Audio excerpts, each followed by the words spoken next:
Do you need an analog tape machine in your studio? No. Is it fun? Yes. Hi, I'm Heinbach and it's good to have you back. I've covered a lot of tape techniques on this channel. From using them to add color to tracks, bass speeding, echoes, phasing, looping, and more experimental stuff like my destruction loops. Tape is essential for my work, be it in the studio or live. Oftentimes I use very fancy tape machines for that, and these were expensive when they came out and even today are pretty pricey and rare. But when I was browsing classifieds, as I do for recreation and not because I suffer from gas, I came across this beautiful little machine.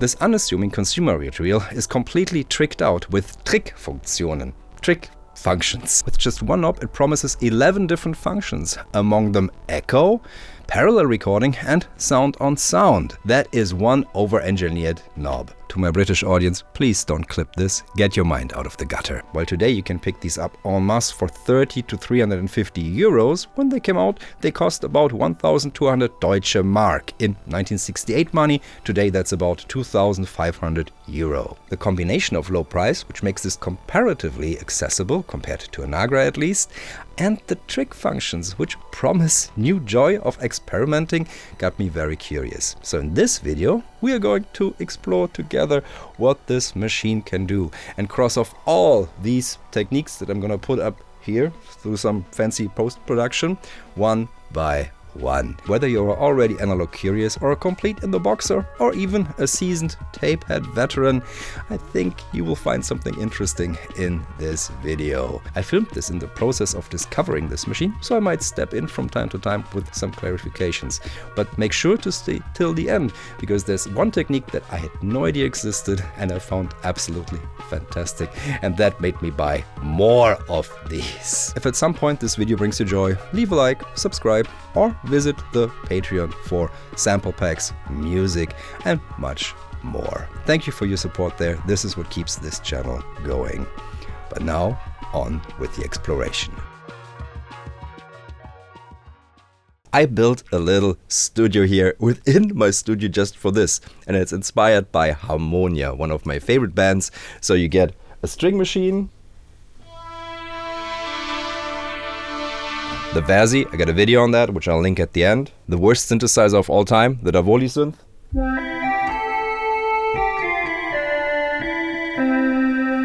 And then I've got my Guitarette, also available in the 60s, and an Elka Drummer 1 sitting right there. And with these ingredients and the integrated trick functions of the tape machine, I want to do a track. Let's see how this turns out. I'm really excited for this. Record drums first and use a technique that Harmonia used at the time, running it through an echo. I don't have an echo here at the moment because I want to use this as the echo.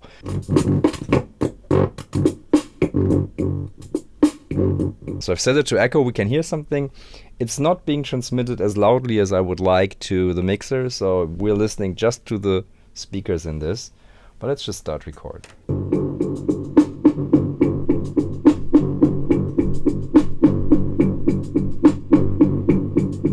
Come on! I'm gonna play something on top of this using the trick function called Syn-Play. I think that's Syn-Play, so I can listen to what's happening on track 1 and then I can record on track 2. I want to play something at double the speed and then pitch it back down to the speed record the drums, just so it gets more textural.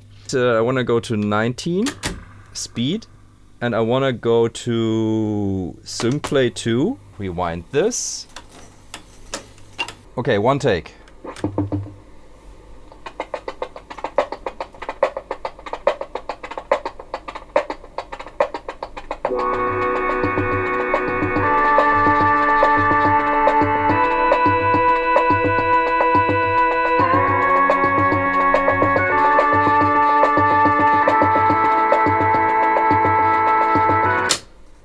How does that sound? Stereo. Back to speed. And rewind.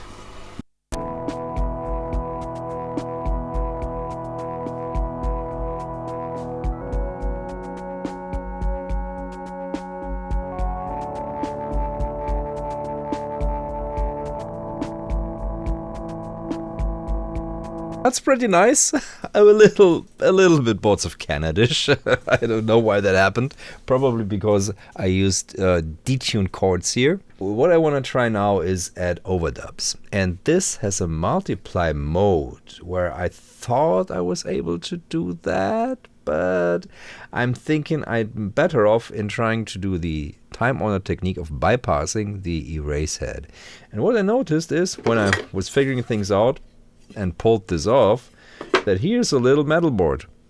And that's just perfect, because I can just take the tape and route it past here. So now I should be able to overdub onto this without erasing what was previously on here.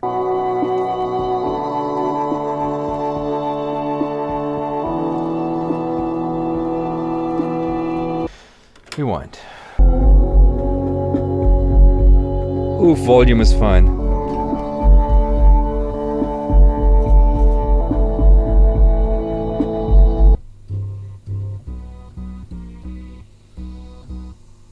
I think this needs to be recorded higher so we can go lower. But this is gonna mess me up heavily. It will always be a bit late because of the head delay. So I have to think ahead of that. I don't know how. It's an experiment. I'm trying it like they could do it back in the day.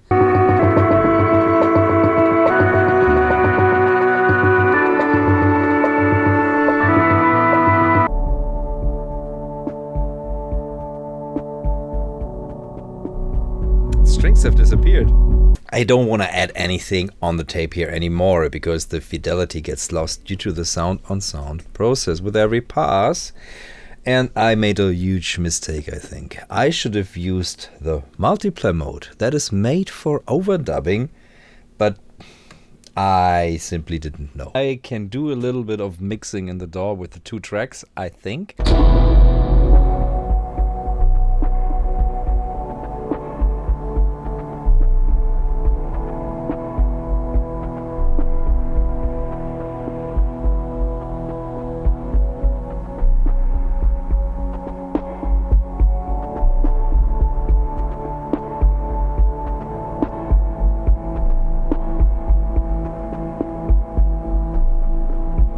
Added a bit of AKG Beaks 20 reverb to the harmonic parts and a little bit of compression and just a touch of equalizing, and that's the track. It's very carpeted, but it's a vibe, and for the first track that I made with this machine with no idea how it runs, okay, I'll let that one slide.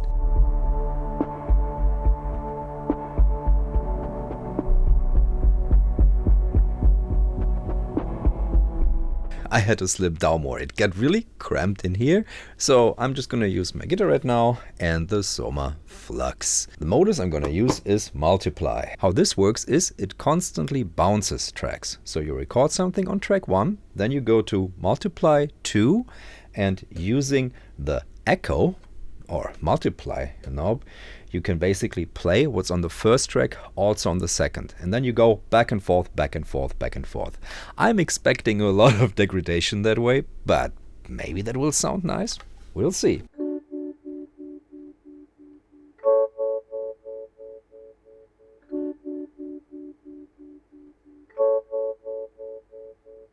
Rewind.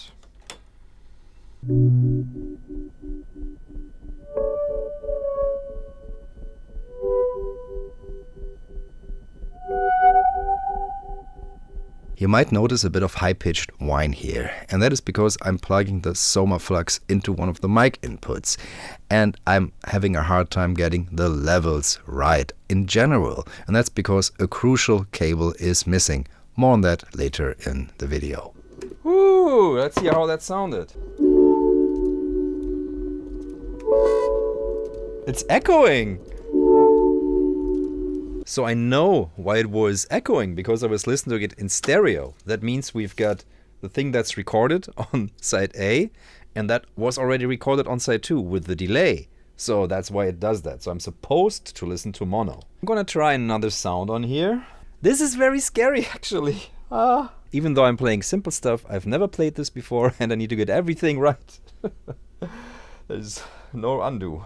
I did not need to panic so much here. Whatever is on the multiply track stays there. It doesn't get erased. The only thing that gets erased is the very first track you recorded on. So first track bounced to second track.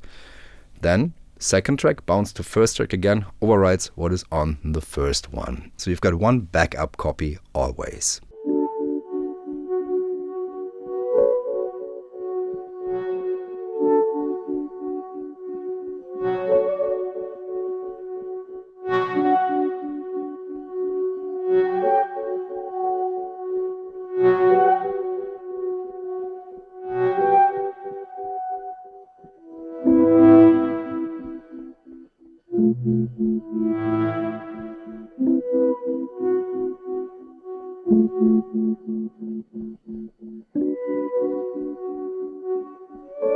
I can imagine like making a whole record with just this and 1 or 2 instruments. It's really inspiring to work with something this limited.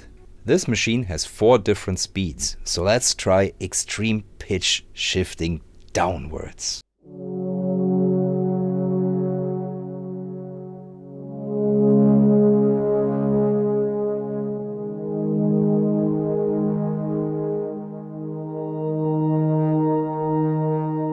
Half speed.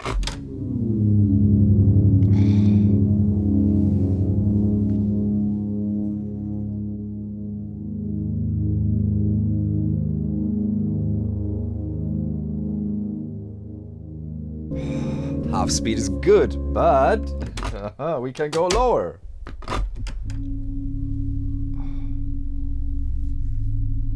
And the hiss isn't bad.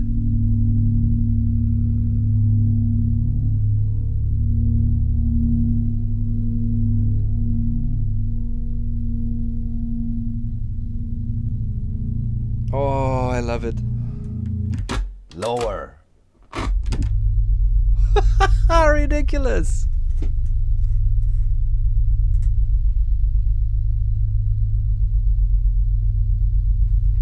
Okay, one thing I like to do is layer these different speeds. So let's do that. Record all the speeds and then layer it. I think that's gonna be cool.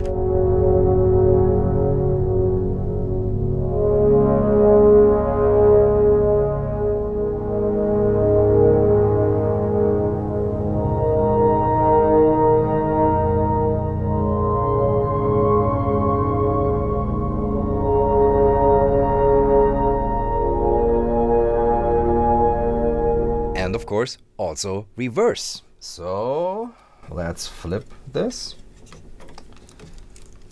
And reversing is usually just as easy as taking one reel and flipping it to the other side.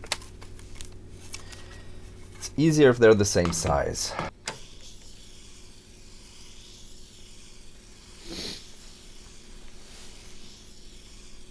I just realized I can't reverse on this one because this is the 4-track version and not the 2-track version. That means I would just get, like on the cassette, side B now. So I'm not hearing side A. I need a new Kopfträger, a new head carrier, and you can simply exchange the 2 to the 4 head carrier. So I'm gonna jump on eBay now and see if I can find one, because then I can do reverse. And also the sound quality should be drastically better because it's double the amount of tape. Oh, I found one. Kopfträger 2-track. That shouldn't happen. I also got a bunch of cables that were made for this machine by retrokabel.de, including this one. And that's a very special one, and I hope to do a fantastic experiment with it in a bit. While that special cable is the most exciting artistically, the most useful turned out to be the monitoring cable. I was only able to monitor through the internal speakers, but with the monitor cable I can use my studio monitors, and that helped make everything sound better quite a lot.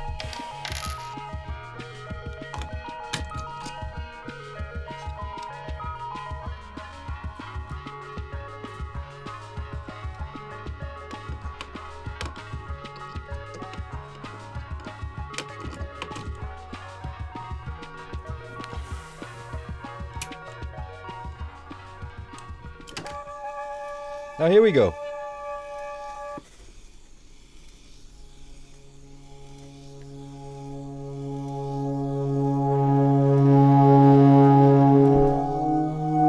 Reverse. I just want to like play something on top of the track that I made and then play that back in reverse.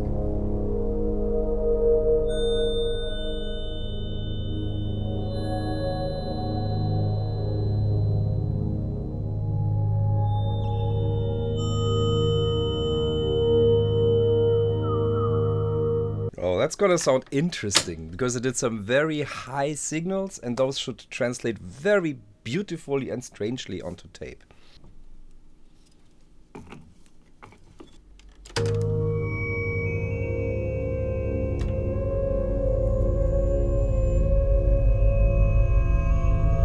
Ooh, silvery.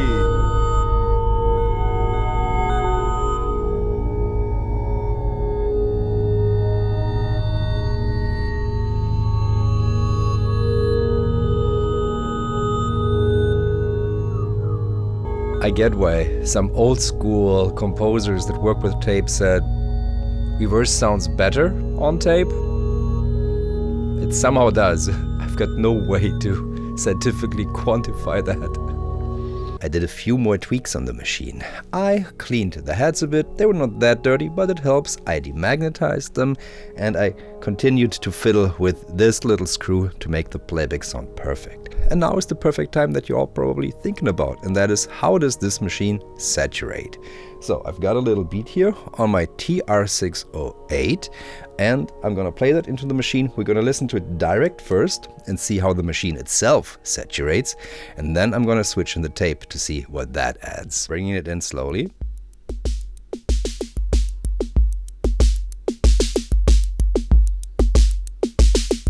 No saturation here, just clean. Now let's drive it into the deep red.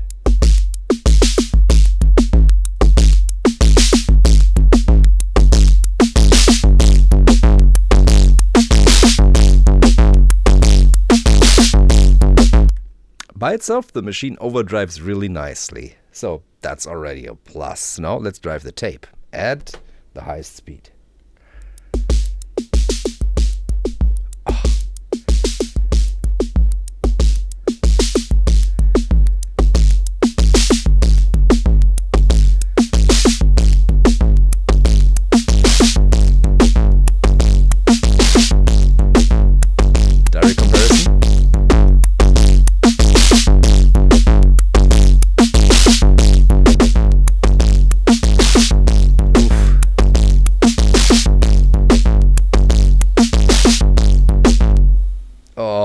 So this machine provides you with two different colors, a nicely saturated input and a nicely saturated tape mode. I wonder how it sounds at even lower speeds. Let's go really low, like fast cassette speed. That's getting really lo-fi.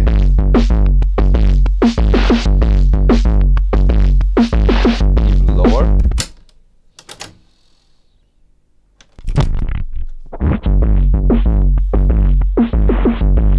Yeah, that sounds like a cassette. Very good cassette.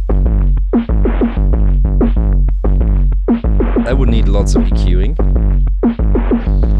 but it has that cassette on the dashboard in the summer kind of vibe. So, each of these is a different color. It's like EQ. But now it's time for the king discipline of all tape machines, and that is tape looping. Oftentimes this can be problematic on consumer machines because they have interrupters, little levers spring-loaded that will tell if there's not enough tension on a tape. These are there to detect if a tape breaks or if a tape ends to stop the playback. Now I don't see anything like that, so I doubt this has it. But another important aspect is how well tape can run in loop mode over the heads. On professional machines, it's really gripped tightly usually, so tape can slip around. It doesn't matter too much because it's held in place. Here during playback, I already had a few times where it slipped from its guides. So let's see how that works. And therefore, let's make a loop. I'm going to do something with the multiply technique I just applied, make a little beat and add a bunch of overdubs. And then we're going to cut a loop. And after that, the mystery cable comes in.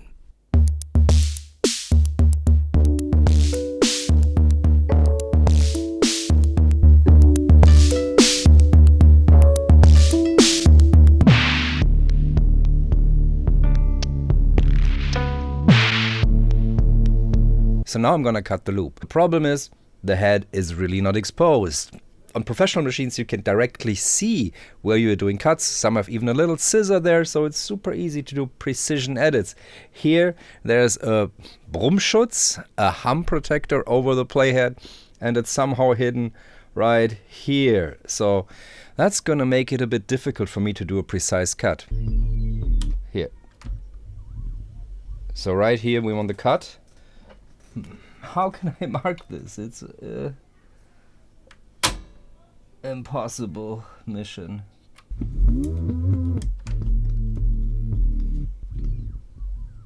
Okay, here we got our cut. And that's our loop. Let's hope I did it correctly. If not, it will be slightly wonky. The first time editing on this machine, and it's really not 100% suited for that. I think we need to lie this down. This is impossible to play a loop in the upright position with. Okay, it works.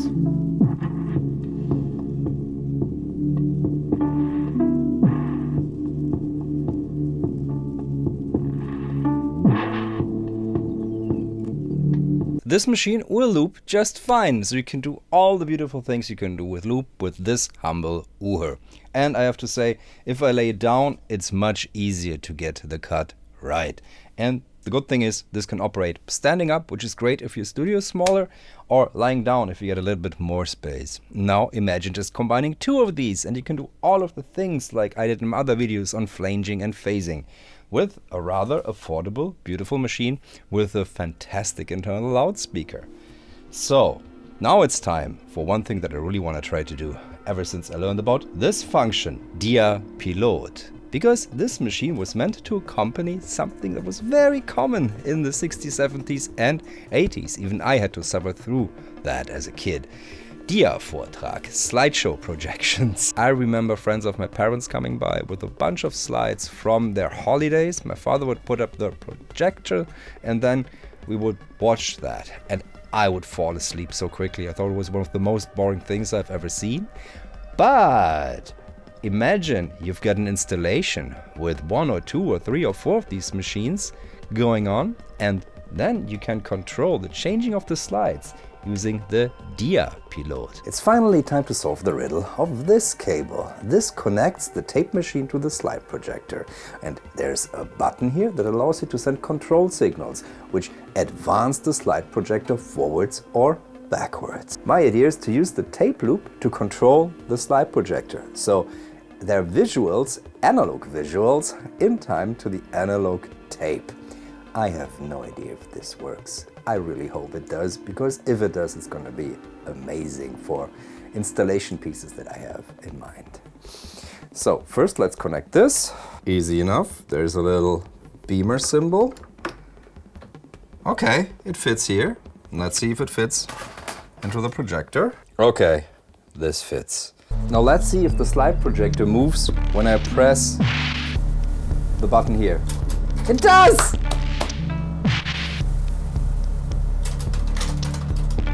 It does!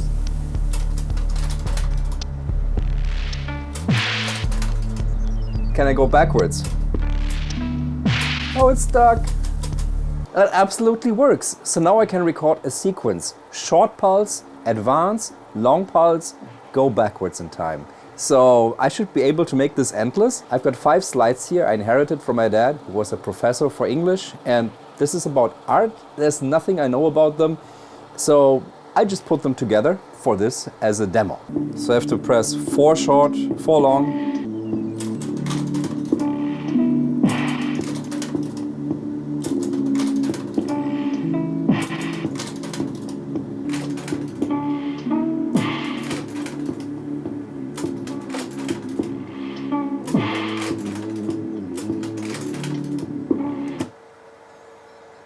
Okay, maybe that.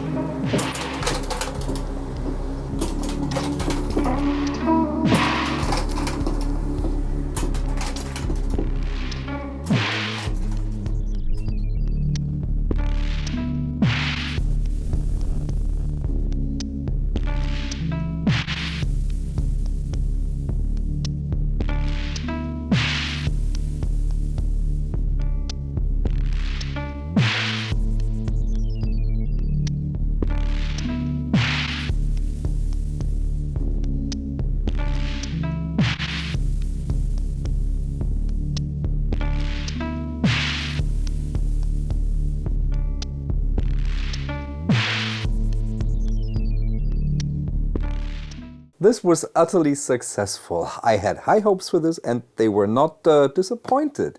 So it's possible to make tape loops and have in-time analog visuals through a rather noisy, but I like that noise. It's great in an installation context, for example. But I'm gonna need now a bunch more of these Grand Royal tape machines. It always ends up being more. I had a lot of fun exploring this machine, and in fact I bought 2 more for the visual experiments that I did at the end. Now, the changing point for me when this turned from something that was a bit of a head scratcher to true enjoyment was when I got the monitor cable. That's a no-brainer and something you should definitely get if you're thinking about getting one of these. Without it, or without a fitting old school headphone, it's hard to get the levels right. And working with tape is all about the levels. You want to play into the red, like +3, maybe +6, sometimes with certain frequencies, to make it sound good and get the signal to noise ratio very nice. With the experience that I have now and the correct monitor cable, I could have made the tracks I made in the beginning of the video sound much better. If you give a machine like this time and attention, I'm sure you too can create something beautiful with it. Check out the sample pack on my Patreon for a nicely taped TR-608. Now, check out the sample pack from this video on my Patreon, especially the TR-608 kit I made there in various speeds. If you have experience with this machine and fun techniques to try, or you've got another hidden gem in the tape world, share it in the comments below. Also consider joining the subreddit. Tape and test equipment are a favorite there to talk about. That's it for this video. Thank you all for watching, and I'll be seeing you in the next one. Bye.